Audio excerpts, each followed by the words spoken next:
Hello everyone, this is Harsh and welcome you all to your favorite nursing competitive exam preparation destination, Kirosha Nursing Classes. अभी हम NCL staff nurse 2026 को target करते हुए special MCQ series देख रहे हैं जो कि पीवाईक्यूज पे आपका बेस्ड है। पीवाईक्यूज तो आपके एग्जाम के ही क्वेश्चन है, इन्हीं को ही घुमा फिरा के आने के बहुत ज्यादा चांसेस होते हैं। At least you have to get through with all the MCQs जो भी आप एग्जाम के प्रिपरेशन कर रहे हो, जिस भी एग्जाम के आप एस्पिरेंट हो, उसके एटलीस्ट आपको पीवाईक्यूज तो कंप्लीट करने चाहिए। हम बैचेस में करेंगे, एमसीक्यूज को अच्छे से एनालाइज करेंगे। चलो स्टार्ट करते हैं। पहला question, a nurse is caring for a patient with swine flu, क्या होगा ड्रग ऑफ चॉइस ट्रीटमेंट का? तो पहले देख लेते हैं हम। इसमें तो वैसे आपको पता ही है कि स्वाइन फ्लू में हम असिल्टामावीर देते हैं। टिक कर लेते हैं इसको। ये एक न्यूरो अमीनिडेज इनहिबिटर है। ये सिवियरिटी डिक्रीज कर देता है, लेकिन अगर 48 आवर्स के अंदर दे दिया ऑफ ऑनसेट ऑफ सिम्टम्स। अपने एंटीवायरल ड्रग्स के साथ ऐसा रहता है कि अगर आपने, इसमें यही है कि सिम्टम्स आए और उसके आपने जल्दी से विद इन 48 आवर्स 72 आवर्स आपने शुरू कर दिया तो कर दिया, वरना इतना ज़्यादा इफेक्टिव नहीं रहता। उसी तरीके से अपना ये भी है। इसकी जगह एक और ऑप्शन हो सकता था कि जानामावीर जानामावीर हो सकता था। जानामावीर भी होता, ऑसल्टामावीर नहीं होता तो उसको सिलेक्ट कर लेते। बाकी के जो आपके दे रखे हैं इसके अंदर एसाइक्लोफिर, एडेनोफिर, ये सब जो हैं आपके, ये आंसर सही नहीं है क्योंकि फ्लू के लिए नहीं है ये आपके फ्लू के लिए देने वाले नहीं हैं, ये आपके हर्पीस के लिए देने वाले हैं। आप हर्पीस में देते हो उन्हें, जैसे कि एसाइक्लोवीर है, आपको पता है, ये आप हर्पीस में देते हो। इन्फ्लुएंजा या फ्लू में नहीं देते। तो चलो हम नेक्स्ट क्वेश्चन पे चलते हैं।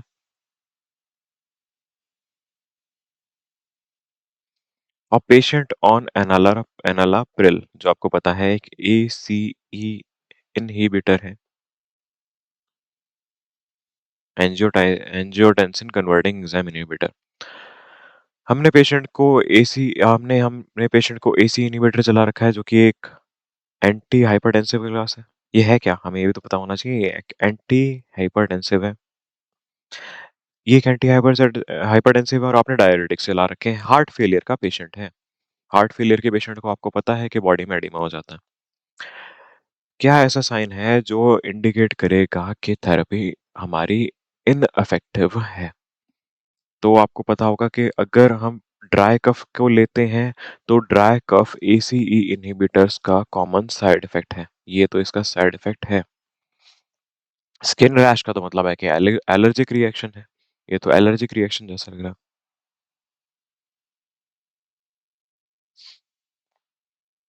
Then we have postural hypertension, तो आपको पता है कि एंटी हाइपरटेंसिव से हो जाती है। एंटी हाइपरटेंसिव देते हैं तो हमें उन्हें बोलना होता है कि अगर उठना है, बेड के साइड के किनारे आके थोड़ी देर बैठो, फिर नीचे खड़े हो, बेड से नीचे उतरो और वहीं पे रहो। देखो कंफर्टेबल हो कि नहीं हो। अगर आपको ऐसा लगे कि कुछ डिजीनेस हो रही है या ब्लैकआउट सा हो जाएगा तो वापस बैठ जाओ। पोस्चुरल हाइपरटेंशन तो anti hypertensive hypotension postural hypotension तो एंटी हाइपरटेंसिव्स का एक साइड इफेक्ट है। बचा क्या, एडिमा। अरे यार, एडिमा कम करने के लिए ही दे रहे थे आप एंटी डायरेटिक्स। आप एनालाप्रिल दे रहे थे उसका बीपी कम करने के लिए, ये सारी चीजें।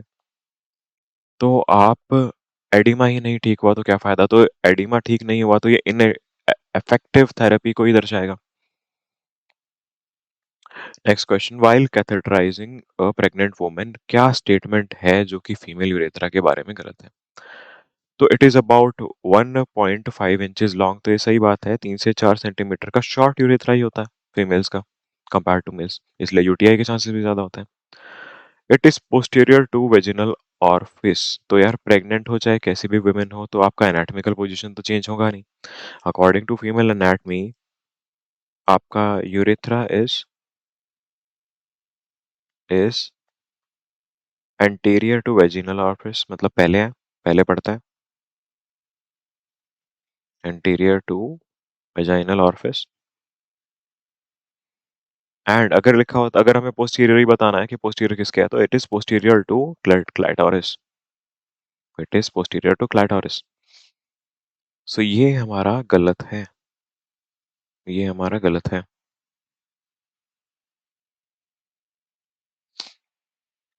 Yes it is in anterior to vaginal orifice, ये हमारा आंसर सही है।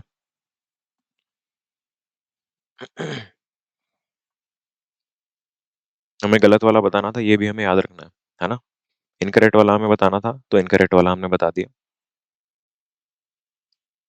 ओके ओके, हमें इनकरेक्ट वाला बताना था, तो it would be it is posterior to vaginal orifice हमारा आंसर रहेगा, क्योंकि हमें गलत वाला बताना है, हमें गलत वाला बताना है। ये भी आप ध्यान रखा करो, एमसीक्यूज में नॉट इनकरेक्ट और करेक्ट स्टेटमेंट में ये सब चीजों में गलती हो जाती है कभी कभी, है ना।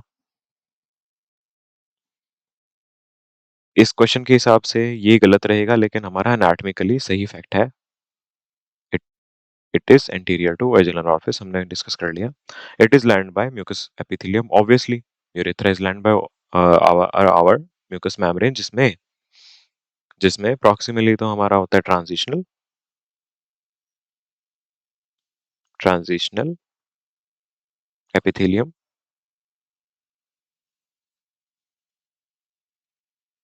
और डिस्टली हमारा स्क्वैमस एपिथेलियम।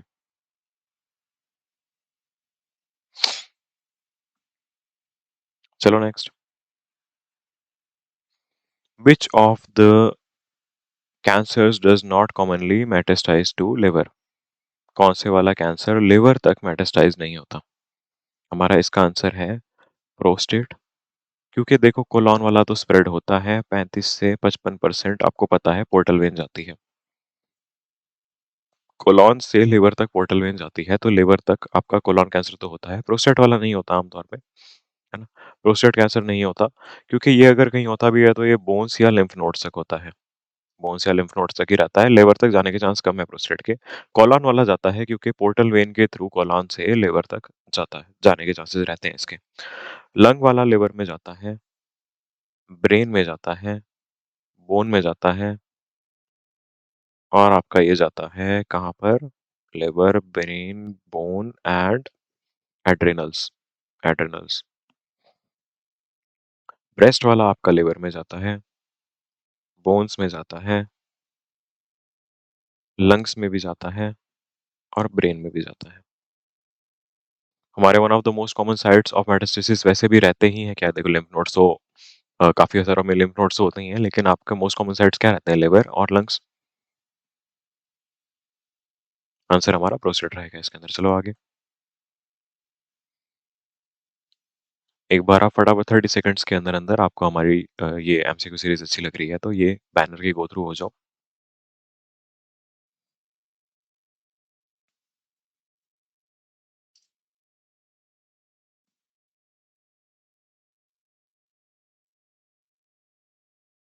वीडियो पॉज कर कर भी आप अच्छे से देख सकते हो। इसके अंदर आपको एनसीएल स्टाफ नर्स का क्रैश कोर्स के बारे में बताया गया है। उसके जो फर्स्ट हमारे 30 स्टूडेंट्स रहेंगे एनरोल करने वाले, उनके लिए ₹2500 रहेगा। उसके बाद ₹3500 बढ़ जाएगा, बाकी 30 के आगे जितने भी होंगे। आप अपना लिमिटेड सीट्स ही हैं, अगर ऐसा है कि वो आप मौका मिस कर देते हो तो हो सकता है आपको इसमें चांस भी ना मिले। आपको हाई यील्ड एमसीक्यूज दिए जाएंगे, मतलब कि जो एमसीक्यूज के काफ़ी चांसेस होंगे दोबारा से आने के। इंपॉर्टेंट टॉपिक्स कवर किए जाएंगे इसके अंदर। एग्जाम ओरिएंटेड आपकी प्रैक्टिस रहेगी। कॉन्फिडेंस आपका बढ़ेगा जब आप देखोगे आपका स्कोर बढ़ रहा है। दूसरा है हमारे पास एनसीएल स्टाफ नर्स के लिए टेस्ट सीरीज, पूरे 20 क्वेश्चन पेपर रहेंगे, फुल लेंथ, मतलब पूरे रियल पेपर जैसा आपका रहेगा। एनसीएल के एग्जाम के पैटर्न के बेस पे रहेगा। डिटेल्ड आपको सॉल्यूशंस दिए जाएंगे, परफॉर्मेंस एनालिसिस दिया जाएगा, आपको पूरा डिटेल रिपोर्ट दिया जाएगा क्या आपका सब्जेक्ट वीक है स्ट्रांग है ना। It is just for 399 for 20 test, 12 months के लिए इसकी वैलिडिटी रहेगी। एग्जाम फोकस कंटेंट मिलेगा, स्पीड एक्यूरेसी आप बढ़ा पाओगे बार बार एमसीक्यू की प्रैक्टिस करके। है ना? आपका कॉन्फिडेंस परफॉर्मेंस बढ़ेगा, रियल एग्ज़ाम जैसा आपका एक्सपीरियंस रहेगा इसके अंदर, आप बिल्कुल वैसे ही टाइम्ड पेपर होगा आपका कंप्यूटर पे या स्मार्टफ़ोन पे आपके। चलो आगे। To prevent accidental pulling of urinary catheter, where should the nurse secure it? है ना? तो देखो मेल्स और फीमेल्स में दोनों में ही आप इसको कर सकते हो कहाँ पे? अपर इनर थाई में। मेल्स में एक ऑप्शन और मिलता है आपको कि आप उसको एब्डोमेन पे भी लगा सकते हो, है ना? Upper inner thigh plus abdomen for males only, है ना? फीमेल्स के लिए आपका अपर इनर थाई रहता है।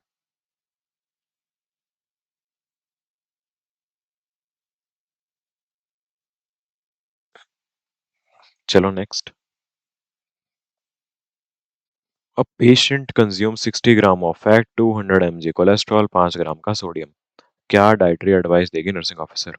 तो देखो आप में से अगर कोई लोग डाइटिंग कर रहे हैं या ज़्यादा हेल्थ कॉन्शियस हैं तो आपको देख के लग रहा होगा 60 gram of fat, oh my God, इतना ज़्यादा, 20 mg ऑफ कोलेस्ट्रॉल, डेली का 20 mg कोलेस्ट्रॉल खाएगा मर जाएगा, ऐसा ऐसा आपके दिमाग में आएगा। लेकिन मैं आपको बताऊं, ये दोनों तो ठीक है, आगे वाली चीज़ गड़बड़ है। 60 ग्राम ऑफ फैट चल जाएगा, बेशक आपके दिमाग में कितना ही ओसीडी हो रहा हो या कितना ही एनोरेक्सिया नर्वसा, आपका बुलिमिया नर्वसा आपको परेशान कर रहा हो कि यार इतना ज़्यादा यार डाइटिंग कर रहे हो, हेल्थ कॉन्शियस हो, फिट बंदे हो, तो आपको लगेगा 60 ग्राम ऑफ फैट तो बहुत ज़्यादा है, लेकिन नहीं यार सही है।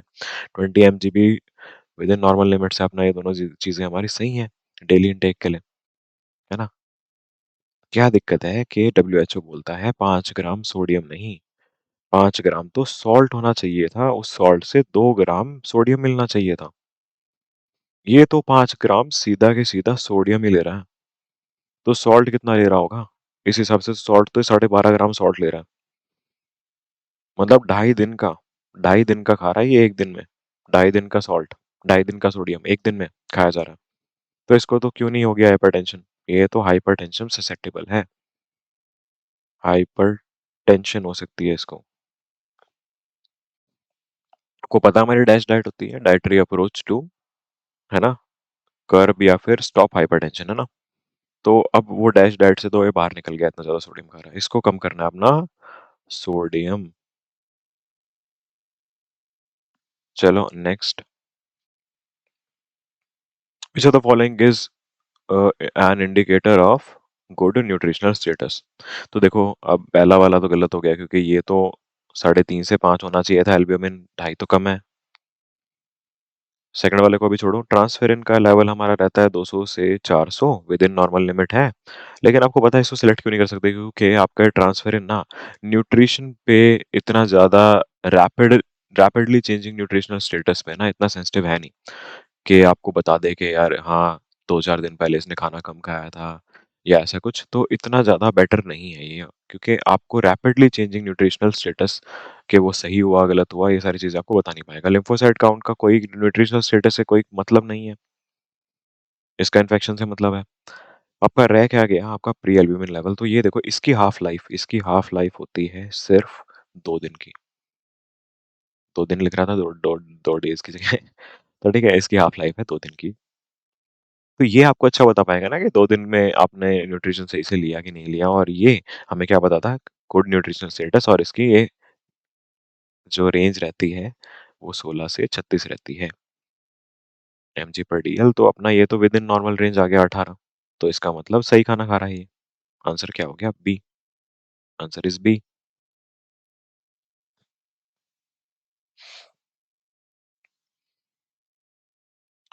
Then we have, in patient with osteoarthritis क्या चीज एक्सपेक्टेड नहीं है, क्या फाइंडिंग एक्सपेक्टेड नहीं है? तो इसमें आपको पता होगा कि टॉफी नहीं दिखाई देता, क्योंकि टॉफी कहाँ दिखाई देता है? टॉफी होता क्या है? ये मोनो सोडियम यूरेट क्रिस्टल्स हैं जो कि क्रॉनिक क्रॉनिक टोफेशियस गाउट्स में दिखाई देते हैं।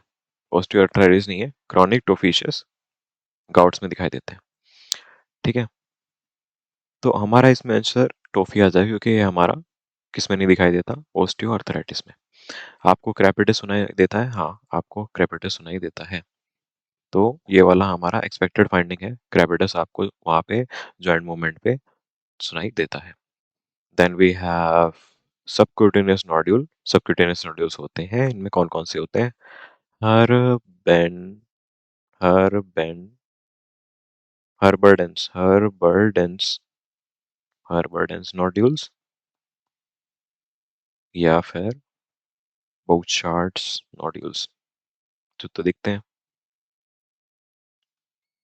Then we have pain. तो यार मतलब पेन तो हो गई ना यार, मतलब क्या बात, कैसी बात कर दी इनने। तो ये सब एक्सपेक्टेड फाइंडिंग्स थी। क्या एक्सपेक्टेड नहीं था, तो tophi was not an expected finding. So okay guys, we are over with the batch of 8 MCQs. मिलते हैं नेक्स्ट वाले आपके वीडियो में, और देखो 15-15 मिनट में आपका ही कवर हो जाएगा, आपके ज़्यादा टाइम भी यूज़ नहीं होगा, और आपने इतनी सारी चीज़ें आजू बाजू की सीख ली उससे। Meet you in the next session. Okay guys, bye bye.